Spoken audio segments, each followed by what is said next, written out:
ಹುಣಸಕಟ್ಟಿ ಗ್ರಾಮದಲ್ಲಿ ಕಾಡಿನಿಂದ ಆಹಾರ ಅರಸಿ ಬಂದ ನವಿಲುಗಳಿಗೆ ಆಹಾರ ನೀಡುವ ಮೂಲಕ ರೈತ ಮುಖಂಡರು ಮಾನವೀಯತೆ ಮೆರೆದಿದ್ದಾರೆ. ಇನ್ನು ಚಿತ್ರದುರ್ಗ ತಾಲೂಕಿನ ಹುಣಸಕಟ್ಟಿ ಗ್ರಾಮದಲ್ಲಿ ಘಟನೆ ಬೆಳಕಿಗೆ ಬಂದಿದೆ. ಇನ್ನು ಮಳೆಯ ಕೊರತೆಯಿಂದಾಗಿ ಬರ ಆವರಿಸಿದೆ. ಜನ ಜಾನುವಾರುಗಳಿಗೆ ಆಹಾರ ಹಾಗೂ ನೀರಿನ ಕೊರತೆ ಉಂಟಾಗಿದ್ದು ಪ್ರಾಣಿ ಪಕ್ಷಿಗಳ ಮೇಲೆ ಇದು ಪರಿಣಾಮ ಬೀರುತ್ತಿದೆ. ಇತ್ತ ಚಿತ್ರದುರ್ಗ ಜಿಲ್ಲೆ ಹುಣಸಕಟ್ಟೆ ಸೇರಿದಂತೆ ಅಕ್ಕಪಕ್ಕದ ಗ್ರಾಮಗಳಲ್ಲಿ ಮಳೆಯ ಕೊರತೆಯಿಂದಾಗಿ ಅಡವಿಗಳಲ್ಲಿ ಆಹಾರದ ಕೊರತೆ ಉಂಟಾಗಿದ್ದು ನೀರಿಗೂ ಸಹ ಹಾಹಾಕಾರ ಉಂಟಾಗಿದ್ದು ಪ್ರಾಣಿ ಪಕ್ಷಿಗಳು ನಲುಗಿ ಹೋಗಿವೆ. ಇತ್ತ ಗ್ರಾಮದ ರೈತ ಮುಖಂಡ ಕಾಂತರಾಜ್ ಅವರ ಜಮೀನಿಗೆಂದು ಆಹಾರ ಅರಸಿ ಬಂದ ನವಿಲುಗಳಿಗೆ ಆಹಾರ ಹಾಗೂ ನೀರಿನ ವ್ಯವಸ್ಥೆ ಮಾಡುವ ಮೂಲಕ ಕಾಂತರಾಜ್ ಅವರು ಮಾನವೀಯತೆ ಮೆರೆದಿದ್ದಾರೆ. ಅಷ್ಟಲ್ಲದೆ ಆಹಾರ ಕೊರತೆಯಿಂದಾಗಿ ನವಿಲುಗಳು ಅಕ್ಕಪಕ್ಕದ ಜಮೀನು ತೋಟಗಳಿಗೆ ಬರುತ್ತಿವೆ. ಹಬ್ಬದ ರೀತಿಯಲ್ಲಿ ರೈತರು ನವಿಲುಗಳಿಗೆ ಆಹಾರ ಪೂರೈಕೆ ಮಾಡಿದ್ದು ಅರಣ್ಯ ಇಲಾಖೆ ಈ ಬಗ್ಗೆ ಗಮನಹರಿಸಿ ಅರಣ್ಯ ಪ್ರದೇಶಗಳಿಗೆ ಕೃತಕ ಗುಂಡಿಗಳನ್ನು ನಿರ್ಮಿಸಿ ಆಹಾರ ಮತ್ತು ನೀರಿನ ವ್ಯವಸ್ಥೆ ಮಾಡುವಂತೆ ರೈತ ಮುಖಂಡ ಕಾಂತರಾಜ್ ಹಾಗೂ ಸ್ಥಳೀಯ ರೈತ ಮುಖಂಡರು ಆಗ್ರಹಿಸಿದ್ದಾರೆ.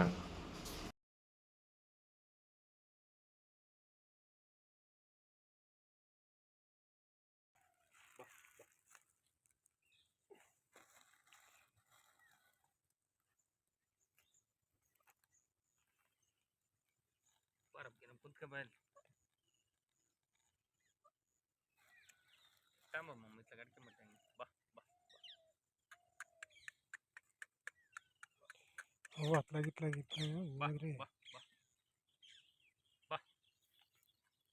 ಇವನ್ನೆಲ್ಲ ಮಾಡ್ಕೊಳ್ಳೋದು ಅಡಿಕೆ ಮಟ್ಟೆ ಸಂಕರ ಬಾ ಬಾ ಬಾ ನಿಷೇಧ ತಂದುಬಿಡ್ದು ಬಿಡ ಬಾ ಅದೊಂದು ಇದ್ರಾಗೆ ಬಾ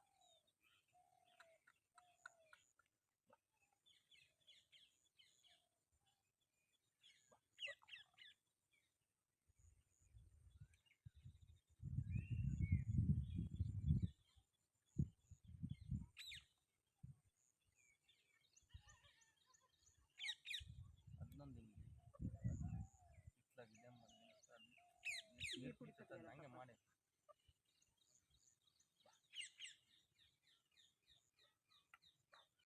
ಹುಣಸೆಕಟ್ಟೆ ಗ್ರಾಮದಲ್ಲಿ ಅಡವೆಯಲ್ಲಿ ಹಳ್ಳ ಕೊಳ್ಳದಲ್ಲಿ ಎಲ್ಲಿ ಸಹ ನೀರಿರುವುದಿಲ್ಲ. ಕೆರೆಯಲ್ಲಿ ಈ ನವಿಲುಗಳು ಸಹ ಈಗ ನೋಡ್ತಾ ಇದ್ದೀರಿ, ಇವು ಸಹ ಊರ ಹತ್ರ ಬರ್ತಾ ಇದ್ದಾವೆ ನವಿಲುಗಳು.